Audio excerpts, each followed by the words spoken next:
एक कल्प वृक्ष स्वर्ग में सुना जाता है, हम लोगों ने देखा नहीं, पर सुना जरूर है कि स्वर्ग में कल्प वृक्ष होता है। क्षीर समुद्र के मंथन से प्रकट हुआ था और नंदन वन में लगा दिया गया। ये तो भगवान द्वारिकाधीश श्री कृष्ण ही, उनका ऐसा अद्भुत चरित्र है कि वो सत्यभामा जी को प्रसन्न करने के लिए स्वर्ग से कल्प वृक्ष ले आए, और वो भी ऐसे वैसे नहीं लाए महाराज, बड़ा झगड़ा हुआ उसमें, बहुत झगड़ा हुआ। हाँ, सामान्य झगड़ा नहीं हुआ। भगवान ने न्याय का पालन किया, नीति का पालन। किसी से कुछ लेना हो ना तो सीधी मांगने न पहुंच जाओ, पहले इसको कुछ दो, और वह चीज़ दो जो उसके लिए बहुत जरूरी हो, न मिल पा रही हो, और उसको लगता हो कि इसके बिना तो हमारी नाक ही कट गई, ऐसी कोई बढ़िया चीज़ दो, तो वह व्यक्ति एहसान से थोड़ा दब जाएगा। फिर मौका पड़ने पर उससे कुछ मांगो, वो सहृदय होगा तो ये जरूर सोचेगा कि देखो हमको अमुक चीज़ की ज़रूरत थी, हम प्रयास करके थक गए थे, कुछ हमारा बना नहीं, हमारा जोर चला नहीं, देखो कितने अच्छे महान भाव हैं, हमारे बिना मांगे इन्होंने हमको कहाँ से कितने श्रम से ला कर के दिया, और अब हमसे मांग रहे हैं। तो ऐसे व्यक्ति से वस्तु की क्या चले, जान मांगे तो जान हाजिर कर देनी चाहिए, प्राण दे देने चाहिए। यदि सहृदय हो तो ऐसे ही हो, ऐसा करेगा, जरूर करेगा कि नहीं करेगा। ऐसा नहीं करता है तो वो कृतघ्न होगा। भौमासुर ने देव माता अदिति के कुंडल छीन लिए थे। कश्यप जी की पत्नी अदिति माता, इंद्रादि देवताओं की माता, उसके कुंडल भौमासुर ने छीन लिए। वो कुंडल अमृतस्रावी थे, अमृत झरता था उन कुंडलों से। जो सौभाग्यवती नारी उस कुंडल को धारण करे वो सदा किशोर अवस्था में बनी रहेगी। जरा और मृत्यु का स्पर्श, बुढ़ापे और मृत्यु का स्पर्श ही नहीं होगा, ऐसे दिव्य कुंडल थे वो महाराज। और ये तो माता अदिति ही अपने कानों में धारण करती है, उनकी शोभा। क्यों न हो, भगवान वामन की जननी है, विष्णु भगवान की माँ है, इंद्र की माँ है, और भौमासुर छीन लाया। अंगूठा दिखा दिया उसने, हिम्मत हो तो ले जाओ हमसे वापस। देवता कुछ नहीं कर पाए, देवताओं का बस चला नहीं। अपनी मां के कुंडल देवता नहीं ला सके वापस। ध्यान में ही बात, इसका मतलब यहां से नहीं, यहां से कट गई देवताओं की, यहां से नाक कट गई बिल्कुल है। 33 करोड़ देवताओं का राजा इंद्र, देवराज इंद्र, और अपनी मैया के कुंडल वापस नहीं ला पाए, नाक कट गई उसकी बिल्कुल, यहां से सिरे से कट गई नाक। और अदिति माता कुछ खरी खोटी भी जरूर सुनाती कि बड़े बनते हो, क्या हो तुम, हमारे कुंडल छीन ले गया, यहीं स्वर्ग से छीन ले गया, तुम लोग कुछ नहीं कर पाए। भगवान ने भौमासुर का वध किया, और वो जो कुंडल छीन के ले गया था, वो कुंडल भगवान ने देव माता अदिति को अर्पित किए, और कहा कि आप माता चिंता न करें, आप तो जगन माता हैं, मेरी भी माता हैं, क्योंकि वामन रूप से मैं आपके गर्भ से उत्पन्न हुआ हूँ, तो लो आप अपने हमारे भाइयों पर कृपा करें, कोप न करें, ये आपके कुंडल हैं। कुंडल दे दी। इंद्रादि देवताओं को बड़ी प्रसन्नता हुई कि चलो हमारी नाक बच गई, भौमासुर मर गया, कुंडल मिल गए। बड़ा आदर किया। भगवान ने देखा कि अब अवसर ठीक है, बड़े खुश हो रहे हैं देवता, तो बोले भाई देखो ऐसा है देवराज इंद्र, ये हमारी गृहिणी सत्यभामा जी, इनका भी मन है कि इनके उपवन में कल्प वृक्ष लगा दिया जाए। संकेत में महाराज भगवान ने सब घटना सुनाई, मैंने इनको वचन दिया है। देख लो मनुष्य जीव की प्रकृति कैसी होती है। जैसे ही कल्प वृक्ष मांगने की बात आई, सो देव के इंद्र पर, देवराज इंद्र के चेहरे पर हवाएं उड़ने लगीं। जैसे कोई मूल्यवान चीज़ मांग ले तो व्यक्ति बहुत संकोच में पड़ जाता, अब क्या करें, बड़े मांगा, अब क्या दें ना दें, क्या करें। फिर वो बहाना खोजता है। तो इंद्र ने बहाना खोजा, बोले वैसे तो सब आपका ही है। लोग कहते हैं ना महाराज सब आपका है, सब कुछ आपका है। आपका है तो निकलो बाहर, ये सब हमको सौंप दो। बोले बस है सब आपका, पर हाथ मत लगाना किसी चीज से।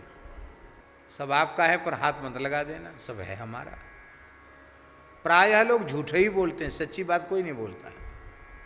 एक महात्मा थे, ये इधर बासोदा तरफ की बात है, गंज बासोदा तरफ की बात है, बहुत अच्छे महात्मा थे। शाम को रोज 1 घंटे सत्संग होता था उनके यहाँ। एक व्यक्ति मानस जी पढ़ के सुनाता था और सब सुनते थे, यही सत्संग था, अलग से कोई व्याख्यान नहीं। चौपाई पढ़ो, चौपाई का सीधा साधा अर्थ पढ़ दो, बस हो गया सत्संग। और उस संत के पास लोग सत्संग के लिए आते थे, बैठने आते थे। एक सज्जन आए, उनका एक छोटा बालक था, वो बालक भी साथ में आया। तो बालक ही होते हैं, चंचल होते हैं। बालक खेलकूद करे, वहाँ उपद्रव करे, लेट जाए, कभी किसी के ऊपर चढ़ जाए, और वो ज़्यादा ही चंचल था कुछ बालक। तो लोगों को विक्षेप होने लग गया, तो सत्संग का आनंद किरकिरा होने लग गया। तो महात्मा ने थोड़ा डांट करके कहा किसका बच्चा है? तो उस लड़के का बाप बोला हाथ जोड़कर महाराज आपका ही है। क्या कहा? महाराज आपका ही है।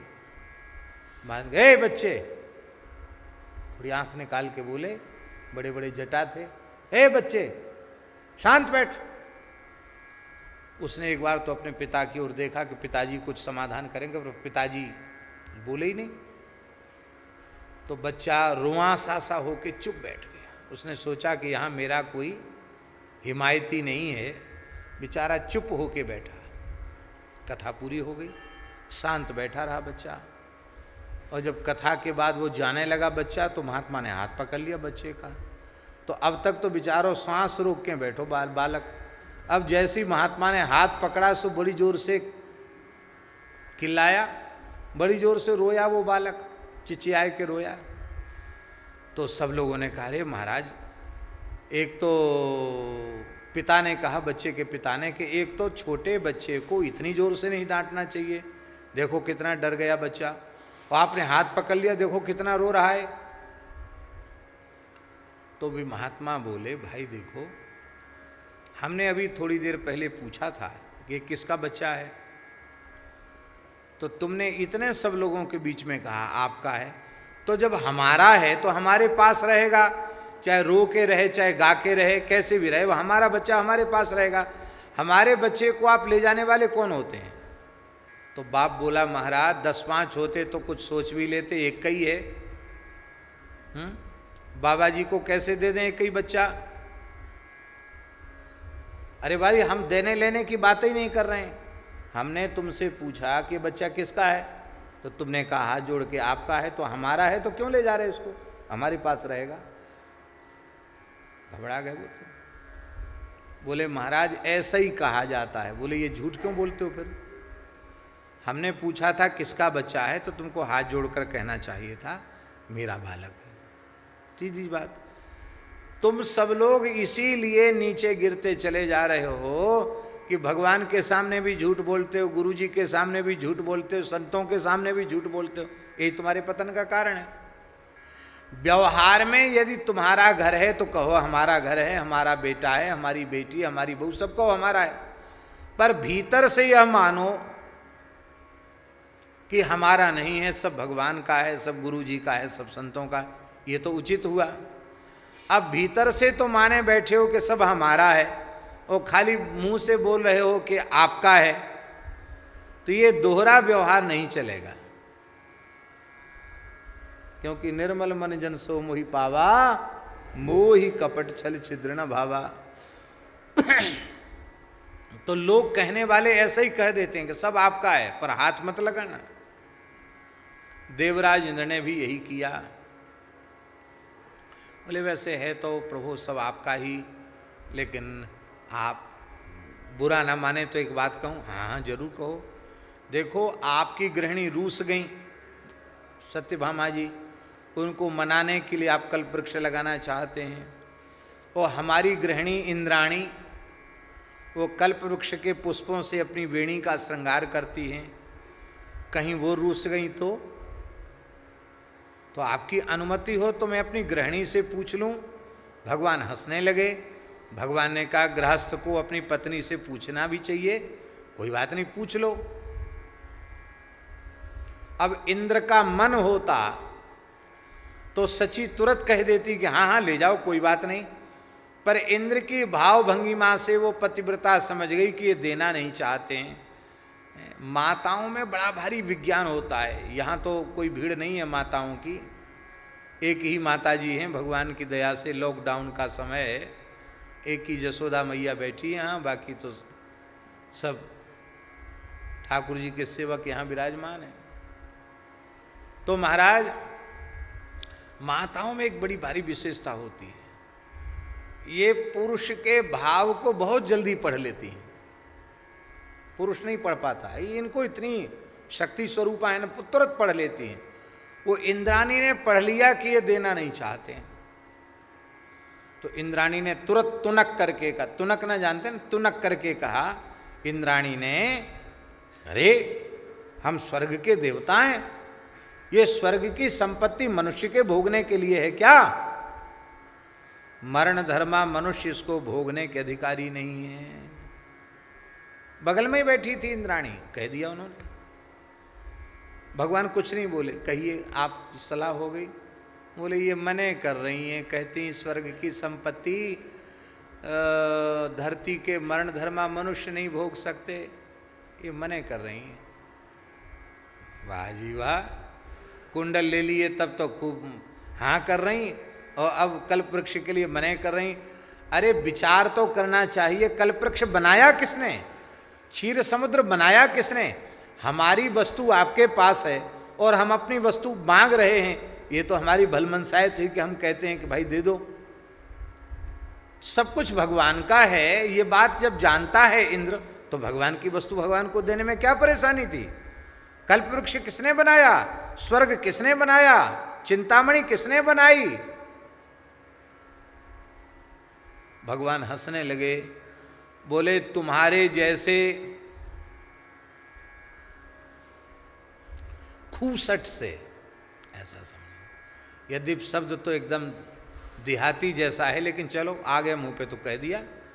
तुम्हारे जैसे खूसट से मांगना जो है ना, ये अपनी मूर्खता का परिचायक है। मांगना उसी से चाहिए जो सहृदय हो। तुम्हारे जैसे व्यक्ति से मांगना, मांगकर हमने भूल की, और भगवान ने बाएं हाथ से कल्प वृक्ष को उठाया और गरुड़ जी की ग्रीवा पर विराजमान कर लिया और शंख और बजाया कि हम चोरी चोरी नहीं ले जा रहे हैं, सीना जोरी करके ले जा रहे हैं। तुम्हारी हिम्मत हो तो छीन लो हमारे हाथ से। चलो फिर भी देवराज इंद्र को थोड़ा सा संकोच करना चाहिए था, लेकिन नहीं, आक्रमण, और सभी देवता युद्ध के लिए तैयार हो गए। युद्ध छिड़ गया महाराज कल्प वृक्ष के लिए, कल्प वृक्ष के लिए युद्ध छिड़ गया। और उस युद्ध में देवता भगवान के सामने कहां ठहरने वाले थे? देवराज इंद्र ने सुरभि गाय को प्रसन्न करके एक बार वरदान मांग लिया था कि संकट काल में जब मैं तुम्हारा स्मरण करूं तो तुम हमारी विपत्ति को दूर करना। तो आज संकट काल जान करके देवराज इंद्र ने सुरभि गाय का स्मरण किया, और इंद्र को वर दे चुकी है गौ माता, इसलिए सुरभि गाय तत्काल युद्ध के मैदान में प्रकट हो गई। जैसे ही युद्ध के मैदान में प्रकट हुई, उसी समय भगवान ने अपने धनुष की प्रत्यंचा उतार दी, क्योंकि विप्रधेनु सुर संत हित लीन मनुज अवतार। गौ तो भगवान की इष्ट है, गाय के सामने भगवान हथियार कहाँ उठा सकते? गो रक्षा के लिए हथियार उठाते हैं, गाय ही सामने पड़ जाए तो भगवान कहाँ हथियार उठा सकते? ये इंद्र का षड्यंत्र था कि गाय सामने पहुंचेगी तो ये हथियार उठाएंगे नहीं, और हम इनको बंदी बना लेंगे। पर गरुड़ जी को बड़ा गुस्सा आया है कि इन्हीं गौ माता ने, सुरभि गौ ने भगवान का नाम गोविंद रखा है। ये देवराज, वही देवराज इंद्र है जो पूरे ब्रज को खोद के बहाना चाहता था, हैं। इतने गोवंश की इन्होंने रक्षा की, इसी सुरभि गाय ने इनका नाम गोविंद रखा। और अब गोविंद के सामने आ गई युद्ध में देवताओं का पक्ष लेकर के, तो अब गाय को प्रताड़ित करना तो ठीक नहीं है, थोड़ा गाय को यहाँ से हटाना चाहिए। तो थोड़ा सा गाय को प्रहार किया गरुड़ जी ने, तो उससे कुछ गाय कुछ घायल हुई और उसके कुछ रक्त के बिंदु इस धरती पर गिरे, उससे तंबाकू उत्पन्न हो गई। इसलिए तंबाकू वो अति निषिद्ध मानी गई है। तंबाकू खाना गोमांस भक्षण के समान है, गाय का रक्त पीने के समान है। इसलिए हिंदू कभी तंबाकू छूते नहीं थे, स्पर्श नहीं करते थे। इस देश में मुगलों का शासन आया तो मुसलमानों ने हिंदुओं को धर्म भ्रष्ट करने के लिए तंबाकू की खेती आरंभ की, और आज भी देश में अधिक संख्या में मुसलमान ही तंबाकू की खेती करते हैं।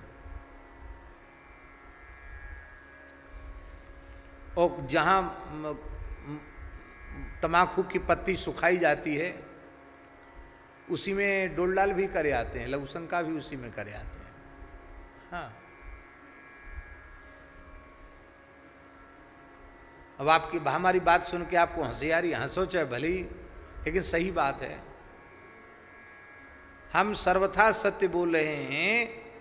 एक लड़के को मैंने ये बात कही कि वो तंबाकू जहाँ सुखाते हैं वहीं लंबी सूखती है, कहाँ जाए वहीं मलमूत्र भी कर देते हैं वो। अरे बोले ऐसे थोड़ी होता, मलमूत्र कर देते हैं। तो मेरे ही सामने एक हाथी छाप आता है, एक बांस के कागज कितना बड़ा पैकेट, हाथी छाप तंबाकू। तो उस हाथी छाप तंबाकू का पैकेट उसने थोड़ा फाड़ा, फाड़ कर उसमें से निकाला। तो तंबाकू वाले लोग उसमें से कुछ कूड़ा कचड़ा अलग निकालते हैं। वो भगवान को हमारी बातें ही सत्य करनी होगी, क्यों मुंह में 32 दांत है ना, 32 दांत वाले की बात प्रायः सच्ची निकलती है। तो इतना सा कुछ उसमें सूखा सूखा सा टुकड़ा जैसा था। मैंने कहा ये क्या है? तो अलग उसको डालकर थोड़ा जल उस पर छोड़ा गया तो मनुष्य का मल निकला।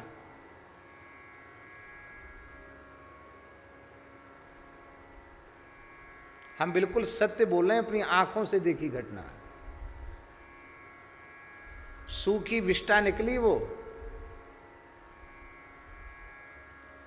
अब आए ऐसी घिन भई, जो कहता था मर जाएंगे तंबाकू नहीं छोड़ेंगे। अरे बोले महाराज बात तो बिल्कुल सत्य है। मैंने कहा इस समय गर्म है लोहा, इसी समय चोट पड़नी चाहिए, फेंक इसको तुरंत। बोले अब तो महाराज पैसा, बोले फेंक नाली में फेंक, थूक दे इसके ऊपर, फेंक करके थूकी खत्म हो गई।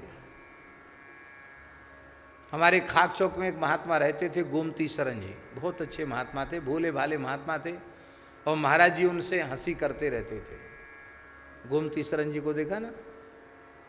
कहते हैं महाराज हमारे गुरु महाराज ने कही कि तंबाकू छोड़ दो नहीं मर जाओ, हमने तंबाकू नहीं छोड़ी, गुरु जी की आज्ञा नहीं मानी।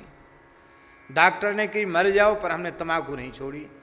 और हमने कोई बात ऐसी उनसे कह दी कि उनको इतना मन में घृणा हुई। बोले पर डॉक्टर ने कही, गुरु ने कही तंबाकू नहीं छोड़ी, आप कह रहे हैं अब मन कर रहा हो हमारा जोड़वे को, तो खाकचौक की बात है। पर बोले कि ये जितना हम चूना ले आए हैं और तंबाकू जो है हम जो लाए हैं पैसा में खरीद के, ये ख़त्म हो जाएगी और फिर हम दोबारा नहीं खरीदेंगे। मैंने कहा देखो डबुलिया में चूना तुमने भिजा रखा है, फिर कहोगे भी चूना बाकी है तो फिर तंबाकू लो, फिर तंबाकू फिर चूना, कोई न कुछ बनी रहेगी, तब क्या करें? मैंने कहा चूना और तंबाकू सामने भक्तमाल के सामने नाली है, इसी में पटक दो और खखार करके थोड़ा थूक दो, बस चले आओ। ऐसे ही उन्होंने किया और महाराज उनकी तंबाकू जीवन पर्यंत के लिए छूट गई।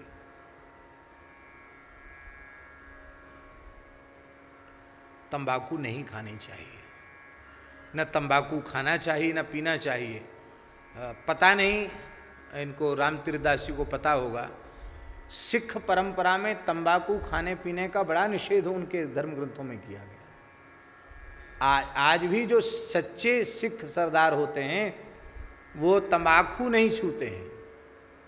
क्यों नहीं छूते? उसके पीछे कारण क्या है? यही कारण है, तंबाकू खाना प्रत्यक्ष गोमांस भक्षण के तुल्य है।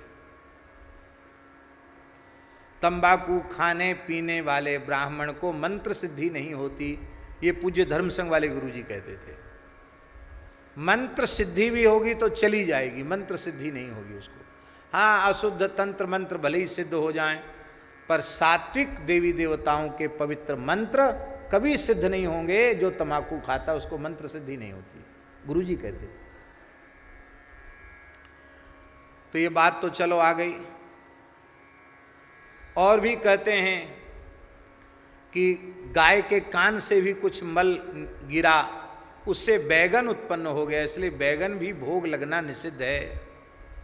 गोपुच्छ से गोभी हो गया, इसलिए फूल वाला गोभी भी खाना निषिद्ध है। गोभी, बैगन, ये सब भगवान को भोग नहीं लगते। अब सब खाए चले जा रहे हैं।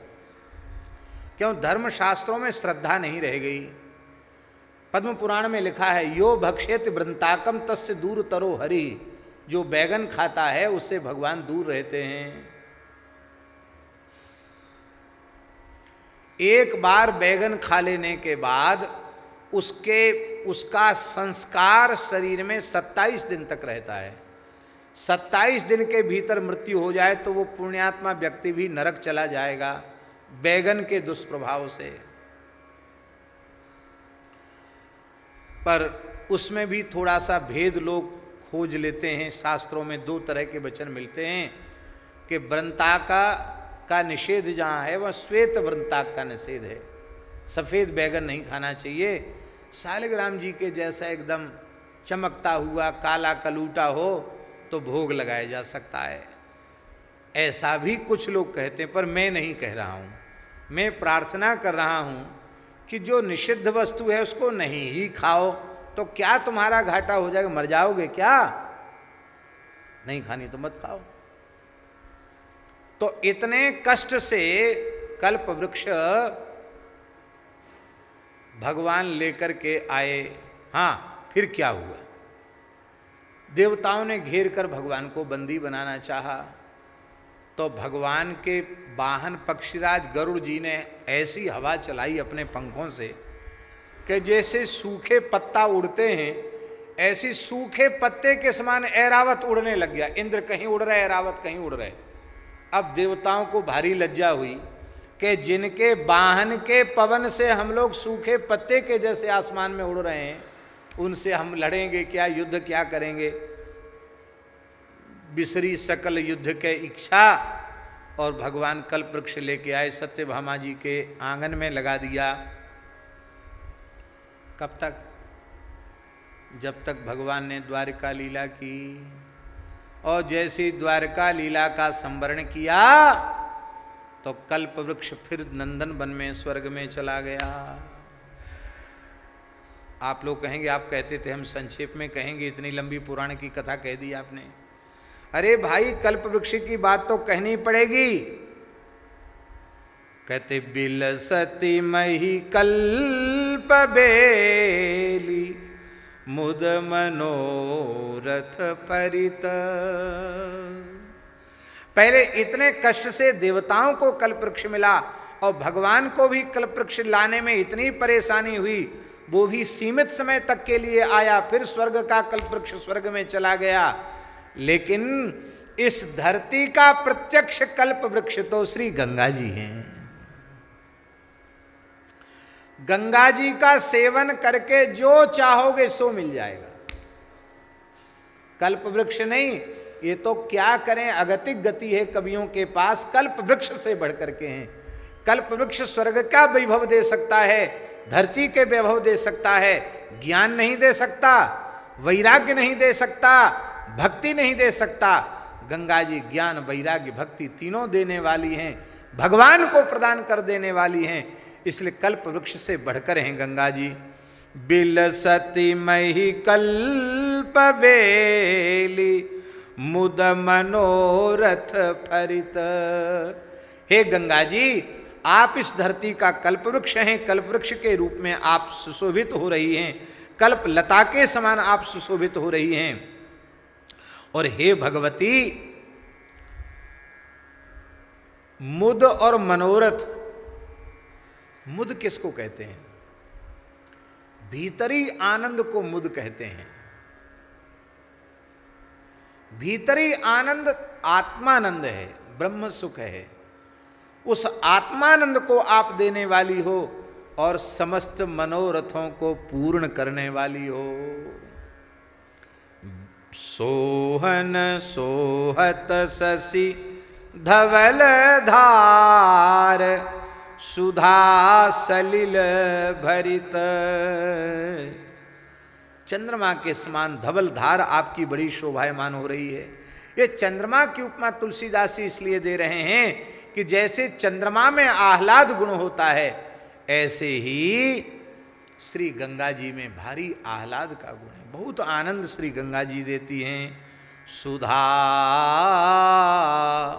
सलिल भरित, गंगा जी का जल नहीं है, ये अमृत है। एक बहुत प्रसिद्ध है, गंगा तेरा पानी अमृत है, बहुत गाते हैं लोग इसको। ये इसी का ही अनुभव होगा। गंगा जी का जल जल नहीं है, ये साक्षात अमृत है। आगे तो तुलसीदास जी ने अद्भुत बात कह दी। बिमल तर तरंग लसत, आपकी अत्यंत विमल तरंग, लसत माने अत्यंत शोभायमान हो रही है। कैसे? बिमल तर तरंग लसत, रघुवर कैसे चरित, रघुवर कैसे चरित।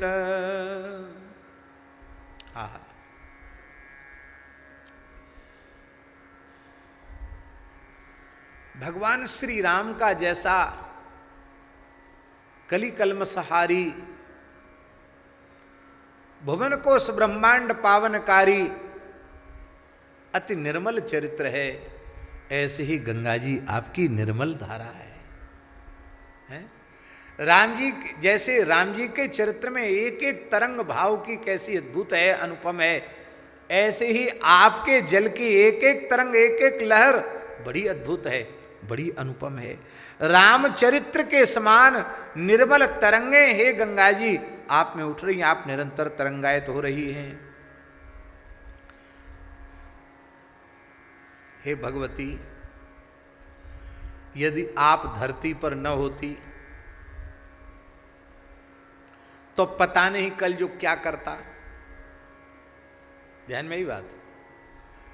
कली केवल मलमूल मलिना, पाप पयोनिधि जलमन मीना, वर्ण धर्म नहीं आश्रम चारी, श्रुति विरोधरत सब नर नारी। ये सब कलयुग के उपद्रव हैं, कलयुग का वर्णन है। पर विचार करो, यदि गंगा जी धरती पर न होती तो कलयुग पता नहीं क्या करता। इसका मतलब है इतने भयंकर कलयुग के होने पर भी, ऐसे पापमय युग के होने पर भी जीवों की सद्गति फिर भी हो रही है, लोगों का कल्याण हो रहा है, वे ज्ञान भक्ति वैराग्य को प्राप्त करके धन्य हो रहे हैं, भगवान का धाम प्राप्त कर रहे हैं। हे गंगा जी, ये आपकी कृपा है। यदि आप न होती तो कलयुगी जीवों का क्या होता है। घोर भव अपार सिंधु तुलसी किमि तरित। यदि आपका अवतरण न होता तो तुलसीदास इस भव सागर से कैसे पार उतरता। हे भगवती, आपकी, इसका मतलब है हमें अपना बल नहीं है, मुझे तो आपकी कृपा का बल है। और ऐसी ही अगाध निष्ठा गंगा जी के प्रति श्री तुलसीदास जी के चित्त में निरंतर बनी हुई है, और वही निष्ठा की अभिव्यक्ति इन दिव्य पदों के माध्यम से हो रही है।